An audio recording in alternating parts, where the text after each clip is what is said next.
RJD को राजनीतिक रोटी सेकने की आवश्यकता नहीं है। इस तरह की घटना और जो एसआईटी का गठन किया गया है, एसआईटी के रिपोर्ट आने के बाद जो भी अपराधी होंगे वो सलाखे जेल के सलाखे के अंदर होंगे, उनको सजा मिलेगी और जरूरत पड़ेगा तो फास्ट ट्रैक कोर्ट और ट्रायल करा करके जो है अपराधी को सजा दिया जाएगा। इसीलिए आरजेडी को कोई अधिकार नहीं है कि इस तरह के संवेदनशील मुद्दे पर राजनीतिक रोटी सेकने का काम करे। सरकार स्वयं जिम्मेवार है, सरकार इस बात को समझ रही है और पताल के अंदर भी जो भी सुराग मिलेगा उस सुराग से अपराधी को सजा दिया जाएगा। नमस्कार, आप बोले भारत देख रहे हैं। मैं हूं आपके साथ कमलेश। सीएम नीतीश कैबिनेट के मंत्री दिलीप जायसवाल से जब सवाल पूछा गया बिहार में जो हो रही खास करके लड़कियों के साथ घटना को लेकर के, तो कह रहे हैं कि सरकार जिम्मेवार है, इस पर विपक्ष राजनीति ना कर रहे हैं। जबकि बिहार में लगातार महिलाओं के साथ अत्याचार हो रहा है। नीट की छात्रा के साथ जो घटना हुआ वो पूरे बिहार को शर्मसार करने वाली थी। एसआईटी टीम की हालांकि गठन कर ली गई है, लेकिन अभी तक पूरा मामला सामने नहीं आया कि आखिर उस लड़की के साथ हुआ क्या था। और जब देखिए मंत्री से सवाल पूछा जाता है तो कहते हैं कि सरकार इसका जिम्मेवार है, विपक्ष इस पर राजनीति ना कर रहे। जब सरकार जिम्मेवार है तो फिर इतनी देर क्यों लग रही है कार्रवाई करने में? क्या कुछ कहते हुए नजर आ रहे हैं दिलीप जायसवाल, सुनिए इस वीडियो में। एक 45 वर्ष का युवा दुनिया के सबसे बड़े राजनीतिक दल के राष्ट्रीय अध्यक्ष बने हैं। नितिन नवीन जी 5 बार के बांकीपुर के विधायक हैं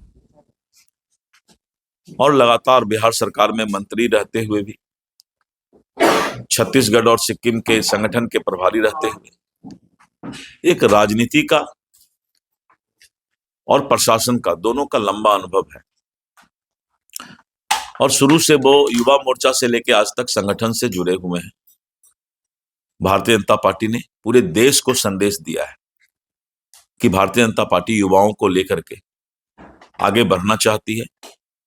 युवा नेतृत्व आने के बाद पूरे देश के युवाओं में एक जोश आया है। भारतीय जनता पार्टी के साथ कदम से कदम मिलाकर भारत को आगे बढ़ाने का, और युवाओं को साथ लेकर ही हम आने वाले 2047 में विकसित भारत के सपना को पूरा कर सकते हैं। तो युवाओं के लिए बहुत बड़ा संकेत है कि भारतीय जनता पार्टी नए जनरेशन को लेकर आगे बढ़ना चाहती है। ललन सिंह ने भी कहा है कि आगे आने वाले समय युवाओं के नागरिक भी होने वाला है। क्या लग रहा है निशांत की एंट्री होनी तय है जेडीयू में? अब इसके बारे में तो मैं कुछ बता नहीं सकता हूं क्योंकि मुझे कुछ आइडिया नहीं है अभी इसका। निशांत भी युवा है, वो है, लेकिन मुझे आइडिया नहीं है इसका। एक बार पता करके मैं तब बताऊंगा। सर, आरजेडी के लोग कह रहे हैं कि बिहार में महिलाएं सुरक्षित नहीं है, आक्रोश मार्च निकाला गया, बेटी को इंसाफ नहीं मिल पा रहा। आरजेडी को राजनीतिक रोटी सेकने की आवश्यकता नहीं है। इस तरह की घटना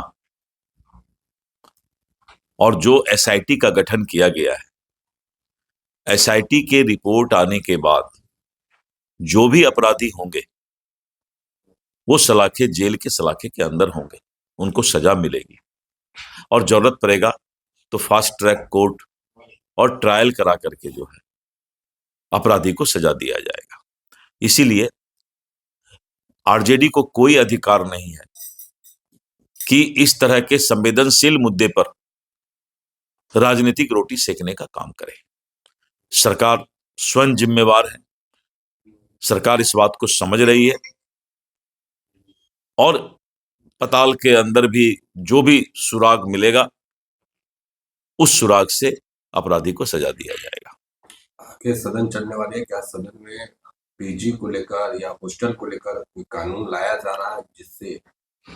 देखिए, पहले से भी कानून है, लेकिन और उसको पुख्ता बनाने की आवश्यकता है। सरकार इस पर सोचेगी, चिंता करेगी। सदन में बात नहीं, मैंने कहा कि सरकार इस पर सोचेगी, चिंता करेगी। तो आपने सुना दिलीप जायसवाल कहा सरकार जिम्मेवार है, तो क्या जांच में और टाइम लगेगा? क्या सरकार के लोग भी इसमें इन्वॉल्व हैं? ये सबसे बड़ी बात है। और जो सवाल उठ रहे हैं लगातार नीट छात्रा के मामले में, उस पर तमाम जो नेता हैं वो कह रहे हैं कार्रवाई होगी, कब तक होगी ये देखने वाली बात होती है। लेकिन एक